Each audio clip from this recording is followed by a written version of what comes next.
पकवान गली।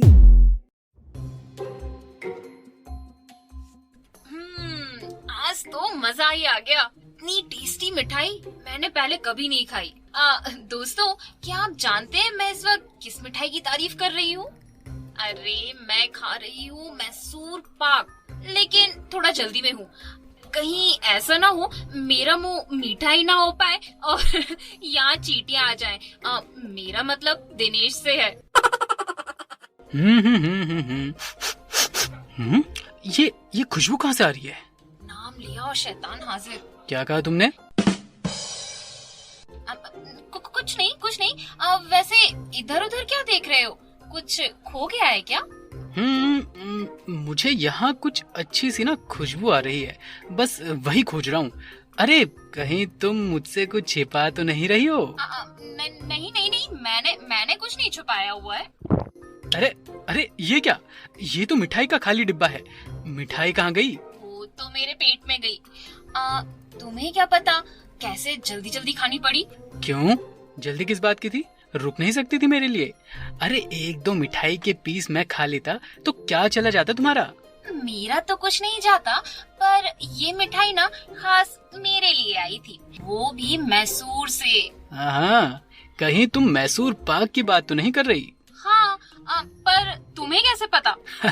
अरे, मैसूर की बात हो और मैसूर पाक का जिक्र ना हो, भला ये हो सकता है क्या? वैसे मिठाई तो तुम खा गई, पर मैसूर पाक के बारे में उतना नहीं जानती होंगी जितना कि मैं जानता हूँ। अच्छा, तो तुम ऐसा क्या खास जानते हो? जरा हम भी तो सुने। हाँ, जरूर सुनो, पर एक शर्त है।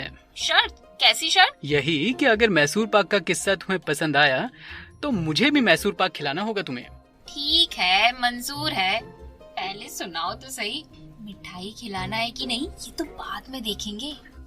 कुछ कहा तुमने? नहीं, मैंने तो कुछ नहीं कहा। हाँ, बस इतना ही कि ठीक है, शर्त मंजूर है। अच्छा, तो ठीक है, फिर सुनो। दोस्तों, मैसूर पाक दक्षिण भारत की सबसे अच्छी मिठाइयों में से एक है। जाहिर सी बात है कि इसमें मैसूर का नाम जुड़ा हुआ है, तो इसका इतिहास भी मैसूर से ही जुड़ा होगा। वाह, क्या बात बताई है आपने। वैसे इतना तो हम सब जानते हैं, कुछ आगे भी बता दो। हाँ, बिल्कुल। देखो, एक तो पूरा मिठाई का डब्बा चट कर गई हो तुम, और अब कहानी सुनने के लिए इतनी जल्दी। दोस्तों, मैसूर पाक का इतिहास 18वीं शताब्दी के समय का है। उस समय मैसूर के राजा हुआ करते थे राजा कृष्ण वडियार, जो मीठे के काफी शौकीन थे। वो जहाँ भी यात्रा पर जाते, वहाँ से अलग अलग मिठाइयाँ लेकर अपने राज्य जरूर आते थे। उनके महल के खानसामे भी ये बात जानते थे, इसीलिए रोजाना राजा के खाने में एक नया मीठा व्यंजन होता था। ऐसा लगता है कि तुम भी इस राजा की तरह हो। मेरा मतलब है खाने की शौकीन। खाने का शौकीन कौन है वो तो यहाँ पर सबको पता है। चटोरी, चलो आगे तो सुनो। हाँ, सुनाओ। एक बार राजा ने खानसामों को दरबार में बुलाया और उनसे मिठाइयों के नाम पूछे। जिस खानसामे को जो याद आया वो उसने बता दिया।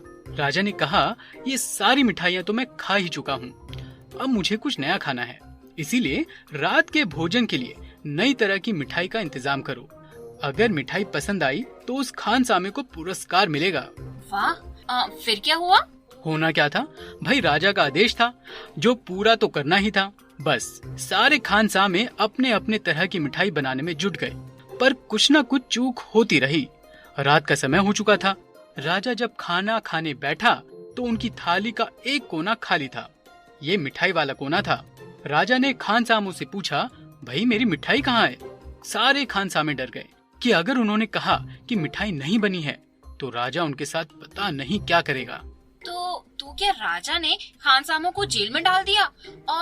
वो भी एक मिठाई के लिए? इतना गुस्सा? अरे नहीं, राजा तेज थे तो क्या हुआ, खानसामे भी कुछ कम नहीं थे।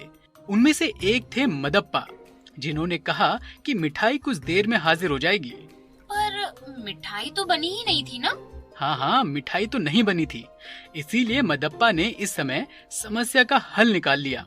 उन्होंने चने की दाल को महीन पीसा, फिर उसे भूना और उसके बाद खूब सारा घी मिला दिया।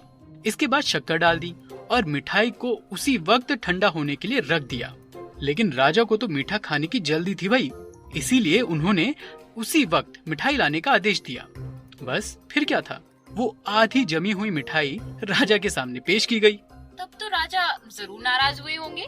अरे नहीं नहीं जूही, उल्टा राजा ने तो मिठाई का एक टुकड़ा उठाकर मुंह में रखा। जैसे ही टुकड़ा मुंह में गया, भाई मिठाई घुल गई। राजा इसे खाते ही बहुत खुश हुए। मदप्पा और बाकी खानसामों ने भी राहत की सांस ली। राजा ने मदप्पा से पूछा कि इस मिठाई का नाम क्या है। तो उसने कहा होगा मैसूर पाक। अरे तुम थोड़ा धीरज रखो, खानसामों को तो मिठाई का नाम ही नहीं सूझा, लेकिन राजा को ये मिठाई पुरानी सभी मिठाइयों से सबसे ज्यादा अच्छी लगी। सो उन्होंने ऐलान कर दिया कि अब से इस मिठाई को मैसूर पाक के नाम से जाना जाए। कन्नड़ में पाक का मतलब मिठाई होता है। उसके बाद से मैसूर पाक मैसूर के शाही खाने का अहम हिस्सा बन गई। वाह, क्या टेस्टी किस्सा था। अरे किस्सा तो हो गया, अब शर्त के हिसाब से मैसूर पाक खिला भी दो जूही।